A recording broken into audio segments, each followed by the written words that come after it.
2016 से राहुल जी 2 ही स्लैब्स की बात कर रहे हैं। इनको या तो समझने में 9 साल लग जाते हैं या अपने अहंकार को नीचे करके फिर राहुल जी की सलाह मानने में 9 साल लग जाते हैं, मुझे नहीं मालूम। सिर्फ गरीबी हटाओ का इन्होंने नारा दिया, गरीबी नहीं हटाया। जो यूनियन गवर्नमेंट के जो लार्जेस्ट रेवेन्यू स्ट्रीम्स हैं को आप आउटसाइड डिवाइजिबल पुल रख रहे हैं। एक सेस एंड सरचार्जेस है, दूसरा नॉन टैक्स है, तो स्टेट्स को लेके आई ना इसमें। फिर आप स्टेट्स कैसे चलाएंगे भाई?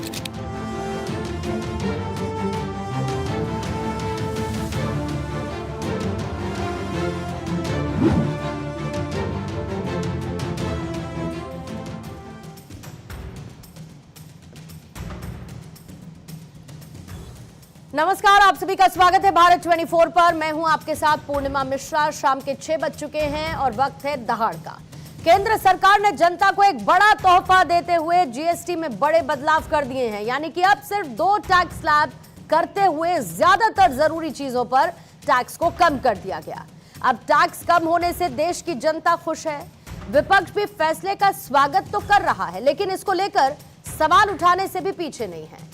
कोई फैसले के वक्त पर सवाल उठा रहा है तो कोई फैसले में हुई देरी पर।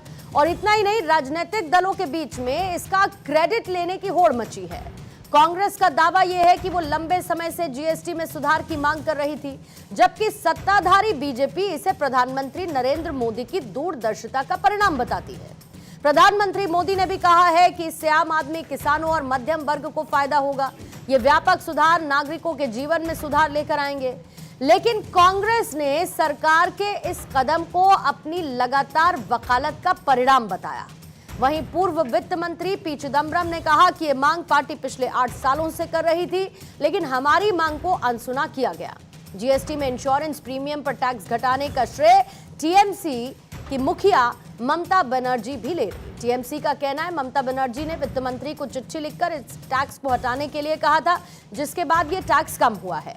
बहरहाल पक्ष और विपक्ष के इन दावों में कौन कितना सच्चा है ये तो अलग बात है, लेकिन कुल मिलाकर जीएसटी कम होने के बाद जनता की बल्ले बल्ले है और आम व्यक्ति खुश है। आज मेहमानों से इसी पर हम चर्चा करने वाले हैं, सियासत और राहत दोनों पर। लेकिन उससे पहले आई प्रतिक्रियाएं आपको सुनवाएं। शुरू से 2016 से राहुल जी 2 ही स्लैब्स की बात कर रहे हैं। इनको या तो समझने में 9 साल लग जाते हैं या अपने अहंकार को नीचे करके फिर राहुल जी की सलाह मानने में 9 साल लग जाते हैं, मुझे नहीं मालूम। अब हमने अभी एक आवाज कल उठाई है, अब इनके पास 9 साल तो बचे नहीं। अब अगले 8-9 महीने में भी, मुझे लगता है वो भी मैं ज्यादा बोल रहा हूं, 8-9 हफ्ते में ये भी सलाह मान ले राहुल जी की तो अच्छा रहेगा, नहीं तो फिर हम आके कर देंगे, चिंता मत कीजिए। सिर्फ गरीबी हटाओ का इन्होंने नारा दिया, गरीबी नहीं हटाया। उनके पास वो अपॉर्चुनिटी थी कि वो जीएसटी ला सके। मीटिंग दर मीटिंग, कमीशन दर कमीशन बैठाया गया जीएसटी लाने के लिए, यूनिफाइड टैक्स स्ट्रक्चर लाने के लिए। और जो कॉम्प्लेक्स टैक्स स्ट्रक्चर भारतवर्ष में था, जो एक कॉम्प्लिकेटेड टैक्स स्ट्रक्चर था, उसको सिंप्लीफाई करने का उनके पास मौका था, मगर उन्होंने वो हिम्मत नहीं जुटाई, उनका वो कंसेंसस नहीं बन पाया।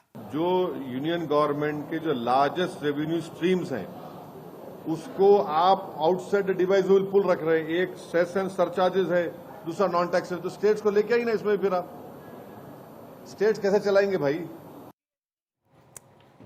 तो आपने सुनी प्रतिक्रियाएं, इस पर आई हैं। आइए सवाल आपके सामने रखती हूं और उसके बाद एक्सपर्ट्स पैनल के साथ चर्चा की शुरुआत करेंगे। आज पहला सवाल यही रहेगा, सस्ता रोटी कपड़ा मकान, सियासत की खुली दुकान। फैसले से जनता खुश, फिर विपक्ष क्यों ना खुश? मोदी का दिवाली गिफ्ट, बिहार चुनाव में बड़ा शिफ्ट, जीएसटी हो गया कम, महंगाई पर लगेगा मरहम, आम आदमी का त्योहार तो जीएसटी पर क्रेडिट वॉर।